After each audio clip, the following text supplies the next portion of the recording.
Today's K-movie is 장르만 로맨스, perhaps love. This is Korean comedy film directed by Eun-ji, one of the most leading actresses of Korea. It is also starred by Seung-ryong, Onara, you probably know her for Sky Castle, and Kim Hie-won. The Korean title for this movie, 장르만 로맨스, means only the genre is romance, which I think it fits with the movie very well as it plays with two contrasting ideas. If love is impossible to obtain or if love is natural part of life, then we cannot escape. This film revolves around a best-selling writer named Hyun, while he's been regarded as one of the most prominent writers in Korea.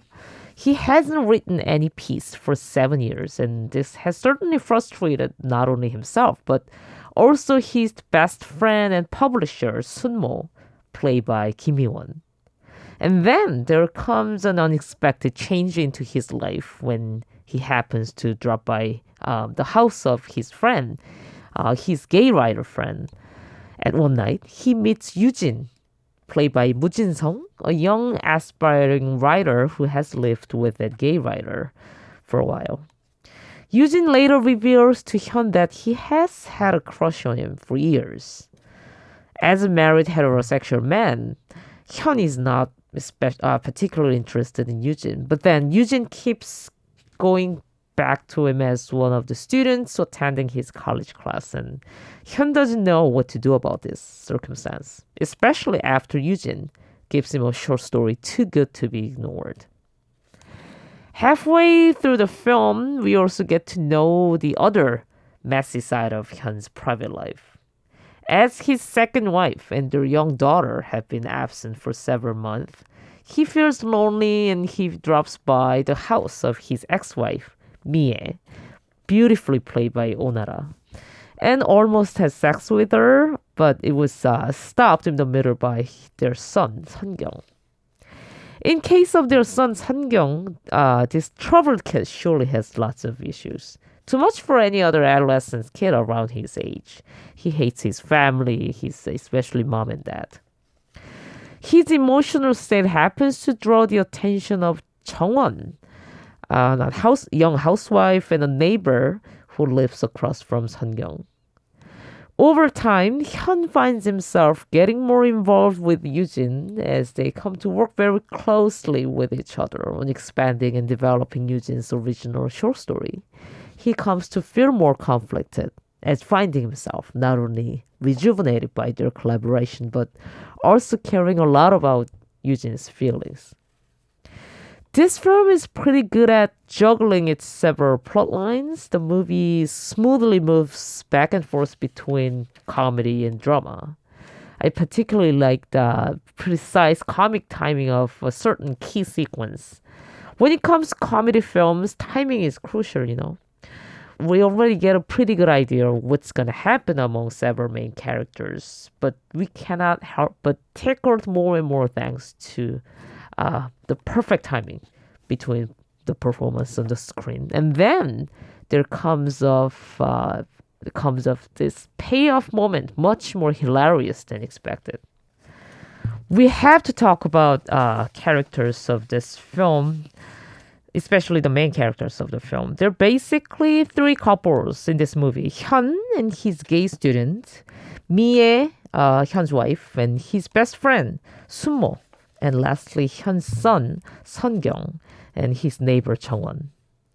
While Hyun and Yoo-jin's strained relationship is depicted with enough sensitivity, Mie and Sunmo come to show more of each own human depth along the story.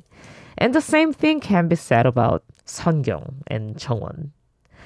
It might be fair to say that Jung-won is simply having fun with attracting Seung-ryong's attention, but not so surprisingly, she does care a lot about Seung-ryong as reflected by a brief moment later in the film. Although the film comes to lose some of its comic momentum as reaching to the resolution during the last act, director Eun-ji, who's been mainly known for her acting work in many movies, including Im Sul-ye's Forever Moment, She keeps things rolling under her direction, and she also draws the superb ensemble performance from her main cast members.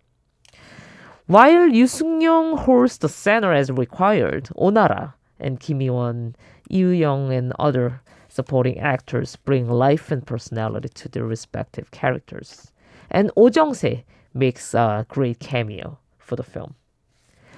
Overall, this movie, 장르만 로맨스, is one of the funniest Korean films last year, and Eun-ji demonstrates well another side of her talent here, just like Kim Yoon-suk did with his feature debut film, Another Child. She certainly makes a fairly good feature film, and it will be interesting to see whether she's gonna rise more as another notable female filmmaker in Korea. And we cannot talk about Yoo Seung-ryong. He made his acting debut at the age of 15 in a stage musical. After his screen debut in 2004's Summer Special, he since has become one of the most versatile and dependable character actors in Korea. He did so many roles, including a mentally handicapped father in 7번 방의 기적, Miracle in Cell Number 7. He also appeared in Royal Advisor as Hyun in Masquerade, Gwanghae. An officer of the North Korean People's Army in the front line, a general of the King Dynasty in War of the Arrow. He was also a ladies' man in All About My Wife, a gambling husband who fears his wife in the quiz show Scandal. And he was a gay man in Personal Taste, a vengeful gangster in Secret, a reporter on the trail of the story in The Recipe. He also played the main role of Jo Hak-ju in the Netflix drama Kingdom. And lastly, he appeared in the comedy film Extreme Job, which became the second highest grossing film of all time in Korea. The director of this film, 장르만 로맨스, Perhaps Love, Eun-ji, is mostly known as Korean actress. She debuted in Im Sang-soo's film Tears and has since become better known for her supporting roles on television and film, such as in The President's Last Bang, 그때 그 사람들, My Scary Girl, Forever the Moment, The Concubine, and The Villainess.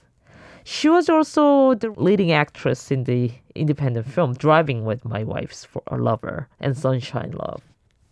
She appeared most recently in Hajino's television drama Lost.